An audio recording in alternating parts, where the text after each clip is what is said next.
ਕੌਮੀ ਇਨਸਾਫ ਮੋਰਚੇ ਵੱਲੋਂ ਅਹਿਮ ਪ੍ਰੈਸ ਕਾਨਫਰੰਸ। ਜਥੇਬੰਦੀਆਂ ਦੀ ਪ੍ਰਸ਼ਾਸਨ ਨਾਲ ਮੀਟਿੰਗ ਉਪਰੰਤ ਕਿਸਾਨ ਆਗੂ ਡੱਲੇਵਾਲ ਨੂੰ ਹਸਪਤਾਲ ਤੋਂ ਮਿਲੀ ਛੁੱਟੀ। 1984 ਸੇ ਕਤਲੇਆਮ ਦੇ ਇੱਕ ਮਾਮਲੇ ਵਿੱਚ ਸੱਜਣ ਕੁਮਾਰ ਵਿਰੁੱਧ 16 ਦਸੰਬਰ ਨੂੰ ਹੋਵੇਗੀ ਸੁਣਵਾਈ।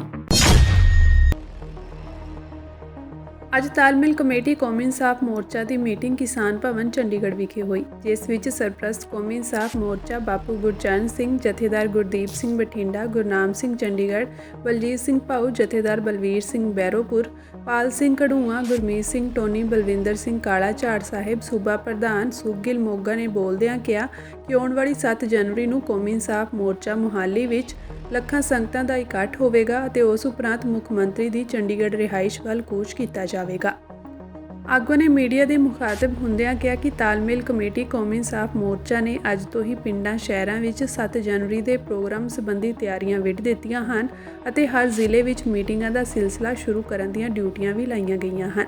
ਇਸ ਮੌਕੇ ਆਗੂਆਂ ਨੇ ਕਿਸਾਨ ਆਗੂ ਜਗਜੀਤ ਸਿੰਘ ਡੱਲੇਵਾਲ ਤੇ ਪੁਲਿਸ ਕਾਰਵਾਈ ਦੀ ਨਿਖੇਧੀ ਕੀਤੀ ਅਤੇ ਕਿਸਾਨਾਂ ਦੇ ਹੱਕ ਵਿੱਚ 1 ਦਸੰਬਰ ਨੂੰ ਕਿਸਾਨਾਂ ਵੱਲੋਂ ਮੁੱਖ ਮੰਤਰੀ ਖਿਲਾਫ ਮੋਰਚੇ ਵਿੱਚ ਡਟਣ ਦਾ ਐਲਾਨ ਵੀ ਕੀਤਾ। ਇਸ ਮੌਕੇ ਕਿਸਾਨ ਆਗੂ ਸੁਖਗਿਲ ਮੋਗਾ ਨੇ ਐਲਾਨ ਕਰਦਿਆਂ ਕਿਹਾ ਕਿ ਪੰਜਾਬ ਦੇ 8 ਜ਼ਿਲ੍ਹਿਆਂ ਵਿੱਚ ਮੀਟਿੰਗਾਂ ਕਰਵਾਉਣ ਦੀ ਜ਼ਿੰਮੇਵਾਰੀ ਉਹ ਆਪ ਨਿਭਾਉਣਗੇ। ਅੱਗੇ ਬੋਲਦਿਆਂ ਆਗੂਆਂ ਨੇ ਕਿਹਾ ਕਿ ਅਸੀਂ ਮਹਿਸੂਸ ਕਰਦੇ ਹਾਂ ਕਿ ਪੰਜਾਬ ਦਾ ਮੁੱਖ ਮੰਤਰੀ ਸੰਵਿਧਾਨਹੀਣ ਅਤੇ ਗੁਲਾਮ ਬਿਰਤੀ ਕਾਰਨ ਇੱਕ ਚੰਗੇ ਰਾਜੇ ਵਾਂਗ ਆਪਣੀ ਪ੍ਰਜਾ ਨੂੰ ਸਹੀ ਰਾਹ ਤੇ ਇਨਸਾਫ ਨਹੀਂ ਦੇ ਸਕਦਾ। ਇਹ ਪੰਜਾਬ ਦੀ ਅਣਖ ਨੂੰ ਵੰਗਾਰ ਹੈ। ਆਗੂਆਂ ਨੇ ਕਿਹਾ ਕਿ ਕੌਮੀ ਇਨਸਾਫ ਮੋਰਚਾ 3 ਮੁੱਦਿਆਂ ਬੇਅਦਬੀ ਕਰਨ ਵਾਲੇ ਦੋਸ਼ੀਆਂ ਨੂੰ ਸਜ਼ਾਵਾਂ, ਬੰਦੀ ਸਿੰਘਾਂ ਦੀ ਰਿਹਾਈ, ਬਹਿਬਲ ਕੋਟਕਪੁਰਾ ਗੋਲੀਕਾਂਡ ਦੇ ਦੋਸ਼ੀਆਂ ਨੂੰ ਸਜ਼ਾਵਾਂ ਦਿਵਾਉਣ ਲਈ 22 ਮਹੀਨਿਆਂ ਤੋਂ ਮੁਹਾਲੀ ਚੰਡੀਗੜ੍ਹ ਬਾਰਡਰ ਤੇ ਲੱਗਿਆ ਹੈ, ਪਰ ਸਰਕਾਰ ਦੇ ਕੰਨਾਂ ਤੇ ਜੂੰ ਤੱਕ ਨਹੀਂ ਸਰਕੀ। ਇਸ ਲਈ ਆਉਣ ਵਾਲੇ ਦਿਨਾਂ ਵਿੱਚ ਵੱਡੇ ਪ੍ਰੋਗਰਾਮ ਉਲੀਕੇ ਜਾ ਰਹੇ ਹਨ। ਸੋ ਕੌਮੀ ਮੁੱਦਿਆਂ ਨੂੰ ਲੈ ਕੇ 7 ਜਨਵਰੀ ਤੋਂ 2023 ਤੋਂ ਜਿਹੜਾ ਕੌਮੀ ਇਨਸਾਫ ਮੋਰਚਾ ਲੱਗਿਆ, ਸਰਕਾਰਾਂ ਉਹਨਾਂ 'ਤੇ ਇਨਸਾਫ ਦੇਣ ਨੂੰ ਤਿਆਰ ਨਹੀਂ। ਭਾਵੇਂ ਲਗਾਤਾਰ 2015 ਤੋਂ ਸ੍ਰੀ ਗੁਰੂ ਗ੍ਰੰਥ ਸਾਹਿਬ ਦੀ ਬੇਅਦਬੀਆਂ ਹੋ ਰਹੀਆਂ, ਉਹਨਾਂ ਬੇਅਦਬੀਆਂ ਦੇ ਖਿਲਾਫ ਸ਼ਾਂਤਮਈ ਧਰਨਾ ਦੇ ਰਹੀਆਂ ਸੰਗਤਾਂ ਦੇ ਗੋਲੀਆਂ ਚਲਾ ਕੇ 2 ਸਿੰਘਾਂ ਨੂੰ ਵੀ ਸ਼ਹੀਦ ਕੀਤਾ ਗਿਆ। ਉਹਨਾਂ ਦਾ ਸਾਹ ਬਾਈਬਲ ਕਲਾਂ ਦਾ ਅੱਜ ਤੱਕ ਇਨਸਾਫ ਨਹੀਂ ਦਿੱਤਾ ਅਤੇ ਕੌਮੀ ਇਨਸਾਫ ਮੋਰਚਾ ਮੰਗ ਕਰਦਾ ਕਿ ਗੁਰੂ ਗ੍ਰੰਥ ਸਾਹਿਬ ਜੀ ਸਮੇਤ ਹੋਰ ਵੀ ਜਿਹੜੇ ਕੋਈ ਧਾਰਮਿਕ ਗ੍ਰੰਥ ਹੈ, ਜਿਹੜਾ ਵੀ ਕੋਈ ਸ਼ਖਸ ਉਹਨਾਂ ਦੀ ਬੇਅਦਬੀ ਕਰਦਾ, ਸਰਕਾਰ ਉਹਨਾਂ ਦੇ ਖਿਲਾਫ ਸਖਤ ਕਾਨੂੰਨ ਬਣਾਵੇ ਤਾਂ ਕਿ ਅੱਗੇ ਤੋਂ ਉਸ ਨੂੰ ਪਤਾ ਲੱਗੇ, ਜੁਰਤ ਨਾ ਕਰੇ ਬੇਅਦਬੀ ਕਰਨ ਦੀ। ਸੋ ਇਹ ਕੌਮੀ ਇਨਸਾਫ ਮੋਰਚੇ ਦੀ ਮੰਗ ਹੈ। ਬੰਦੀ ਸਿੰਘਾਂ ਦੀ ਰਿਹਾਈ ਦਾ ਮਸਲਾ ਜਿਹੜਾ ਤਕਰੀਬਨ 2013 ਤੋਂ ਲਮਕਦਾ ਆ ਰਿਹਾ, ਭਾਵੇਂ ਸ਼ਹੀਦ ਭਾਈ ਗੁਰਬਖਸ਼ ਸਿੰਘ ਨੇ ਗੁਰਦੁਆਰਾ ਅੰਬ ਸਾਹਿਬ ਵਿਖੇ ਬੰਦੀ ਸਿੰਘਾਂ ਦੀ ਰਿਹਾਈ ਲਈ ਭੁੱਖ ਹੜਤਾਲ ਰੱਖੀ ਸੀ। ਉਸ ਤੋਂ ਬਾਅਦ ਬਾਪੂ ਸੂਰਤ ਸਿੰਘ ਜੀ ਲਗਾਤਾਰ 10 ਸਾਲ ਭੁੱਖ ਹੜਤਾਲ 'ਤੇ ਬੈਠੇ। ਸੋ ਸਰਕਾਰਾਂ ਉਹਨਾਂ ਬੰਦੀ ਸਿੰਘਾਂ ਦੀ ਰਿਹਾਈ ਕਰਨ ਨੂੰ ਤਿਆਰ ਨਹੀਂ। ਜਿੰਨੇ ਵੀ ਕੌਮੀ ਇਨਸਾਫ ਮੋਰਚੇ ਦੇ ਮੁੱਦੇ ਹੈ, ਕੁਝ ਪੰਜਾਬ ਸਰਕਾਰ ਨਾਲ ਸੰਬੰਧਿਤ ਹੈ ਅਤੇ ਕੁਝ ਸੈਂਟਰ ਸਰਕਾਰ ਨਾਲ ਹੈ ਅਤੇ ਇਸੇ ਤਰ੍ਹਾਂ ਦਿੱਲੀ ਦੀ ਚੰਡੀਗੜ੍ਹ ਦੀ UT ਸਰਕਾਰ ਨਾਲ ਵੀ ਹੈ।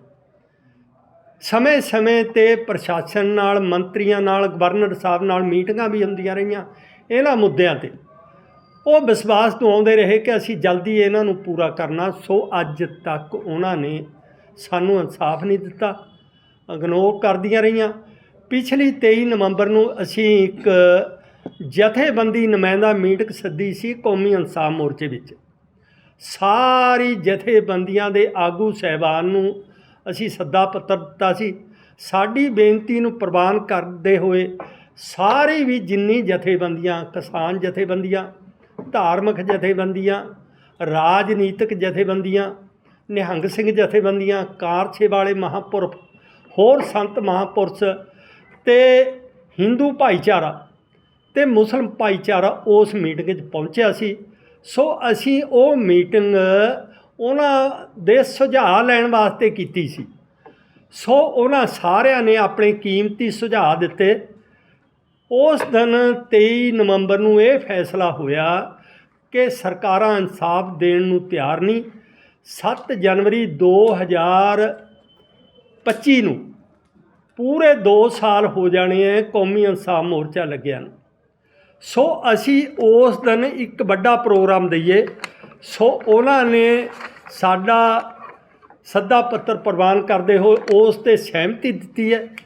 ਸੋ ਅੱਜ ਅਸੀਂ ਜੇ ਕੁਝ ਜਥੇਬੰਦੀਆਂ ਉੱਥੇ ਉਸ ਦਿਨ ਨਹੀਂ ਹਾਜ਼ਰ ਹੋ ਸਕੀਆਂ, ਅੱਜ ਮੀਡੀਆ ਰਾਹੀਂ ਅਸੀਂ ਉਹਨਾਂ ਨੂੰ ਬੇਨਤੀ ਕਰਦੇ ਹਾਂ ਕਿ 7 ਜਨਵਰੀ 2025 ਨੂੰ ਕੌਮੀ ਇਨਸਾਫ ਮੋਰਚੇ ਵਿੱਚ ਬਹੁਤ ਵੱਡਾ ਇਕੱਠ ਕੀਤਾ ਜਾਵੇਗਾ।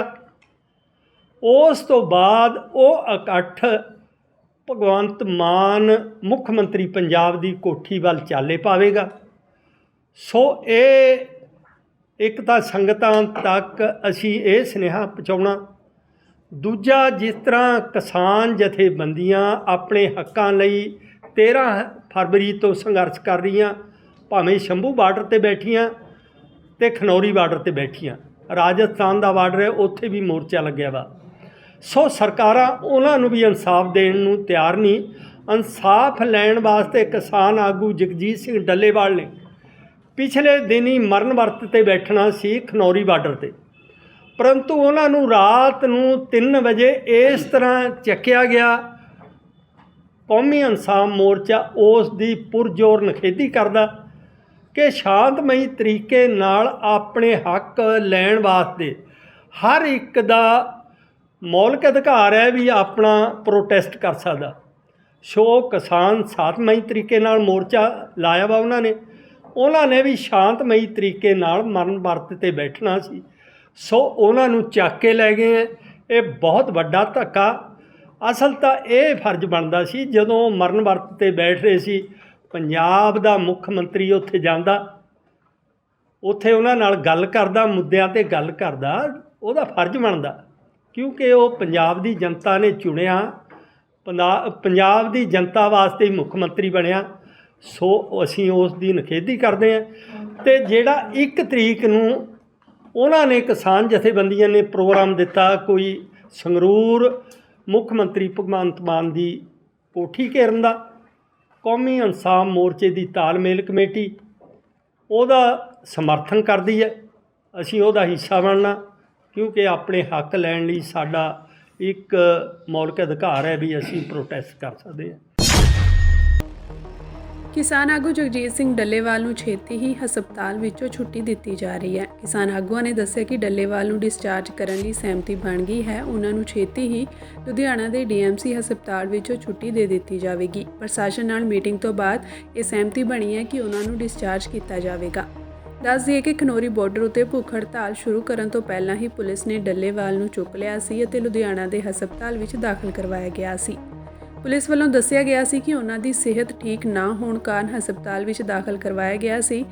ਹਾਲਾਂਕਿ ਕਿਸਾਨ ਜਥੇਬੰਦੀਆਂ ਨੇ ਦੋਸ਼ ਲਗਾਏ ਸਨ ਕਿ ਪੁਲਿਸ ਧੱਕੇ ਨਾਲ ਡੱਲੇਵਾਲ ਨੂੰ ਚੁੱਕ ਕੇ ਲੈ ਗਈ ਸੀ। ਉਹਦੇ ਚੋਂ ਜਿਹੜਾ 245 ਤੇ ਪੰਜਾਬ ਸਰਕਾਰ ਵੱਲੋਂ ਚੱਕਣਾ, 250-300 ਪੁਲਿਸ ਆਉਣੀ, 100-200 ਗੱਡੀਆਂ ਲੈ ਕੇ ਆਉਣੀ। ਹੁਣ ਤਾਂ ਸਾਡੇ ਕੋਲੇ ਇੱਥੋਂ ਤੱਕ ਵੀ ਜਾਣਕਾਰੀ ਆ ਗਈ ਹੈ ਕਿ ਬਹੁਤ ਵੱਡਾ ਪਲਾਨ ਸੀ। ਪਾਤੜਾਂ ਤੇ 1750 ਮੁਲਾਜ਼ਮ ਸੀ ਸਾਡੇ ਮੁਤਾਬਕ ਵੀ ਜੇ ਇੱਕ ਪਾਸਿਓਂ ਫੇਲ ਹੋ ਗਏ ਤਾਂ ਦੂਜੇ ਪਾਸਿਓਂ ਐਕਸ਼ਨ ਕਰਾਂਗੇ, ਦੂਜੇ ਪਾਸੇ ਤੋਂ ਤੀਜੇ ਪਾਸਿਓਂ ਐਕਸ਼ਨ ਕਰਾਂਗੇ। ਤਾਂ ਸਾਡੀ ਜਿਹੜੀ ਕੱਲ ਦੀ ਵੀ ਮੀਟਿੰਗ ਹੋਈ ਸੀ, ਅਗਲਾ ਪ੍ਰੋਗਰਾਮ ਵੀ ਦਿੱਤਾ ਹੋਇਆ, ਉਹ ਸਾਰਾ ਸਾਡਾ ਸਟੈਂਡ ਕਰਦਾ। ਜਿੰਨਾ ਚਿਰ ਡੱਲੇਵਾਲ ਸਾਹਿਬ ਸਾਡੇ ਇਕੱਠ ਦੇ ਵਿੱਚ ਨਹੀਂ ਆਉਂਦੇ, ਅਸੀਂ ਹੁਣ ਇਹਨਾਂ ਦੇ ਵਿਸ਼ਵਾਸ ਤੇ ਕਿ ਗੱਲਬਾਤ ਹੋ ਚੁੱਕੀ ਹੈ, ਅਸੀਂ ਦੋਨੇ ਫੋਰਮਾਂ ਦੇ ਆਗੂ ਅਸੀਂ ਚੱਲੇ ਆ ਲੁਧਿਆਣਿਓਂ ਡੱਲੇਵਾਲ ਸਾਹਿਬ ਨੂੰ ਲੈ ਕੇ।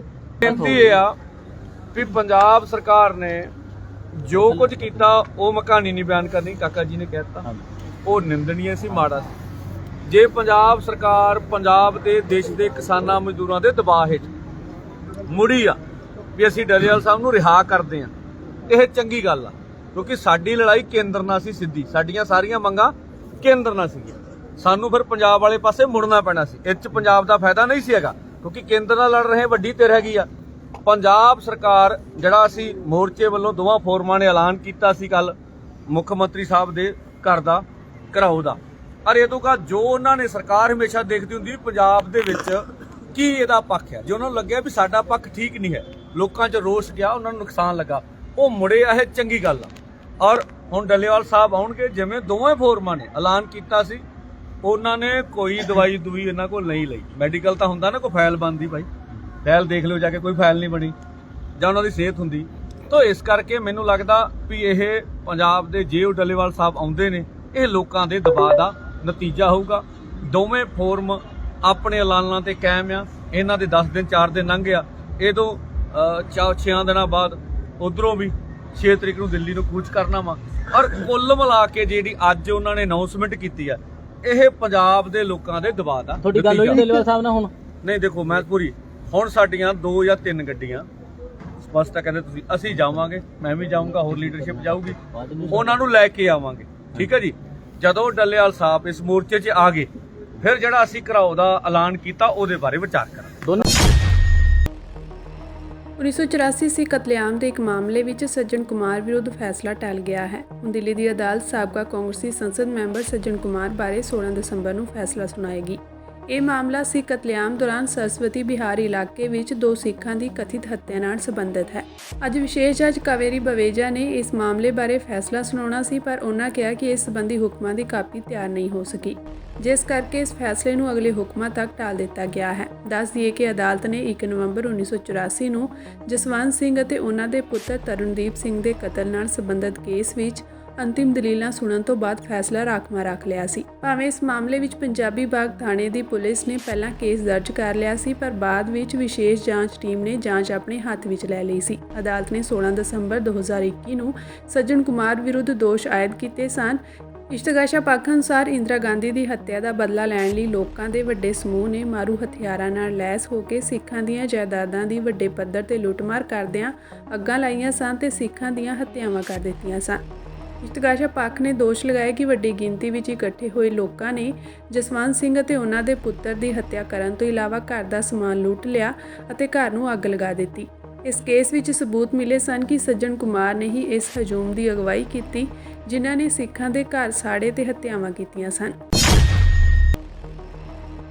ਹਰਿਆਣਾ ਸਿੱਖ ਗੁਰਦੁਆਰਾ ਪ੍ਰਬੰਧਕ ਕਮੇਟੀ ਧਰਮ ਪ੍ਰਚਾਰ ਦੇ ਚੇਅਰਮੈਨ ਜਥੇਦਾਰ ਬਲਜੀਤ ਸਿੰਘ ਦਾਦੋਵਾਲ ਦੇ ਮਾਤਾ ਬਲਵੀਰ ਕੌਰ ਜੀ ਦੀ ਦੂਜੀ ਸਾਲਾਨਾ ਯਾਦ ਨੂੰ ਮਨਾਉਂਦੇ ਹੋਏ ਉਹਨਾਂ ਦੇ ਮੁੱਖ ਸਥਾਨ ਗੁਰਦੁਆਰਾ ਗੁਰੂ ਗ੍ਰੰਥ ਸਾਹਿਬ ਦਾਦੂ ਸਾਹਿਬ ਸਿਰਸਾ ਹਰਿਆਣਾ ਵਿੱਚ ਯਾਦਗਾਰੀ ਇਕੱਠ ਹੋਇਆ, ਜਿਸ ਵਿੱਚ ਹਰਿਆਣਾ ਸਿੱਖ ਗੁਰਦੁਆਰਾ ਪ੍ਰਬੰਧਕ ਕਮੇਟੀ ਦੇ ਪ੍ਰਧਾਨ ਜਥੇਦਾਰ ਭੁਪਿੰਦਰ ਸਿੰਘ ਹਸਨ, ਧਰਮ ਪ੍ਰਚਾਰ ਚੇਅਰਮੈਨ ਜਥੇਦਾਰ ਬਲਜੀਤ ਸਿੰਘ ਦਾਦੂਵਾਲ ਤੇ ਪੰਥਕ ਆਗੂਆਂ ਸੰਤ ਮਹਾਂਪੁਰਸ਼ਾਂ ਨੇ ਹਰਿਆਣਾ ਸਿੱਖ ਗੁਰਦੁਆਰਾ ਪ੍ਰਬੰਧਕ ਕਮੇਟੀ ਦੀਆਂ ਆ ਰਹੀਆਂ ਚੋਣਾਂ ਨੂੰ ਇੱਕ ਪਲੇਟਫਾਰਮ ਤੇ ਲੜਨ ਅਤੇ ਸਿੱਖ ਸੰਗਤਾਂ ਨੂੰ ਦਰਪੇਸ਼ ਮੁਸ਼ਕਲਾਂ ਦੇ ਹੱਲ ਲਈ ਸ਼੍ਰੋਮਣੀ ਅਕਾਲੀ ਦਲ ਆਜ਼ਾਦ ਦਾ ਐਲਾਨ ਕੀਤਾ, ਜਿਸ ਵਿੱਚ ਪੰਥਕ ਇਕੱਠ ਵੱਲੋਂ 5 ਪ੍ਰਧਾਨੀ ਮਰਿਆਦਾ ਨੂੰ ਮੁੱਖ ਰੱਖਦੇ ਹੋਏ 5 ਸਿੱਖ ਆਗੂਆਂ ਭਾਈ ਸੁਖਵਿੰਦਰ ਸਿੰਘ ਮੰਡੇਬਰ ਯਮੁਨਾ ਨਗਰ, ਭਾਈ ਸਵਰਨ ਸਿੰਘ ਰਤੀਆ, ਭਾਈ ਓਮਰਾਓ ਸਿੰਘ ਚੀਨਾ ਕੈਥਲ, ਭਾਈ ਸਵਰਨ ਸਿੰਘ ਬੁੰਗਾ ਟਿੱਬਾ ਪੰਚਕੂਲਾ ਅਤੇ ਭਾਈ ਮਲਕੀਤ ਸਿੰਘ ਪੰਨੀਵਾਲਾ ਸਿਰਸਾ ਦੀ ਜ਼ਿੰਮੇਵਾਰੀ ਲਗਾਈ ਗਈ ਕਿ ਉਹ ਸੱਚਖੰਡ ਸ੍ਰੀ ਦਰਬਾਰ ਸਾਹਿਬ ਅੰਮ੍ਰਿਤਸਰ ਸਾਹਿਬ ਅਤੇ ਸ੍ਰੀ ਅਕਾਲ ਤਖਤ ਸਾਹਿਬ ਵਿਖੇ ਪਹੁੰਚ ਕੇ ਅਰਦਾਸ ਕਰਨ ਤੇ ਇਸ ਉਪਰੰਤ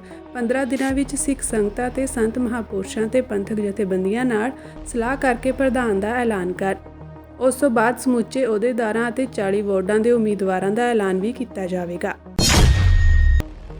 ਅੱਜ ਸੰਸਦ ਕਾਲ ਵਿੱਚ ਸੁਖਜਿੰਦਰ ਸਿੰਘ ਰੰਧਾਵਾ ਨੇ ਦੇਸ਼ ਭਰ ਵਿੱਚ ਕਿਸਾਨਾਂ ਨਾਲ ਹੋ ਰਹੇ ਅਨਿਆਂ ਅਤੇ ਧੱਕੇਸ਼ਾਹੀ ਵਿਰੁੱਧ ਆਵਾਜ਼ ਉਠਾਉਂਦਿਆਂ ਕੇਂਦਰ ਸਰਕਾਰ ਨੂੰ ਕਿਸਾਨਾਂ ਨਾਲ ਕੀਤੇ ਗਏ ਵਾਅਦੇ ਪੂਰੇ ਕਰਨ ਲਈ ਕਿਹਾ। ਉਨ੍ਹਾਂ ਕਿਹਾ ਕਿ ਸਰਕਾਰ ਨੇ ਨਾ ਤਾਂ ਫਸਲਾਂ ਉੱਤੇ MSP ਦੇਣ ਦੀ ਕਾਨੂੰਨੀ ਗਰੰਟੀ ਪੂਰੀ ਕੀਤੀ, ਨਾ ਸਵਾਮੀਨਾਥਨ ਰਿਪੋਰਟ ਨੂੰ ਲਾਗੂ ਕੀਤਾ ਹੈ ਅਤੇ ਨਾ ਹੀ ਲਖੀਮਪੁਰ ਖੀਰੀ ਕਾਂਡ ਦੇ ਪੀੜਤਾਂ ਨੂੰ ਕੋਈ ਨਿਆਂ ਦਿੱਤਾ ਹੈ। ਉਨ੍ਹਾਂ ਕਿਹਾ ਕਿ ਭਾਜਪਾ ਦਾ ਆਪਣੇ ਵਾਅਦਿਆਂ ਨੂੰ ਪੂਰਾ ਕਰਨ ਦੀ ਥਾਂ ਲਟਕਾ ਕੇ ਆਨੇ ਬਹਾਨੇ ਕਿਸਾਨਾਂ ਉੱਤੇ ਤਰ੍ਹਾਂ ਦੇ ਅਤਿਆਚਾਰ ਅਤੇ ਧੱਕੇਸ਼ਾਹੀ ਕਰਨਾ ਨਿਹਾਇਤ ਹੀ ਸ਼ਰਮਨਾਕ ਅਤੇ ਗੈਰ ਸੰਵਿਧਾਨਕ ਹੈ, ਜਿਸ ਖਿਲਾਫ ਕਾਂਗਰਸ ਚੁੱਪ ਨਹੀਂ ਬੈਠੇਗੀ। ਉਨ੍ਹਾਂ ਕਿਹਾ ਕਿ ਸਰਕਾਰ ਆਪਣੇ ਵਾਅਦਿਆਂ ਨੂੰ ਅਮਲੀ ਰੂਪ ਦੇ ਕੇ ਕਿਸਾਨੀ ਹਿੱਤਾਂ ਨੂੰ ਸੁਰੱਖਿਅਤ ਕਰੇ ਤਾਂ ਕਿ ਦੇਸ਼ ਦਾ ਪੇਟ ਭਰਨ ਵਾਲੇ ਅੰਨਦਾਤਾ ਤੇ ਉਹਨਾਂ ਦੇ ਪਰਿਵਾਰ ਚੰਗਾ ਜੀਵਨ ਜਿਉ ਸਕਣ।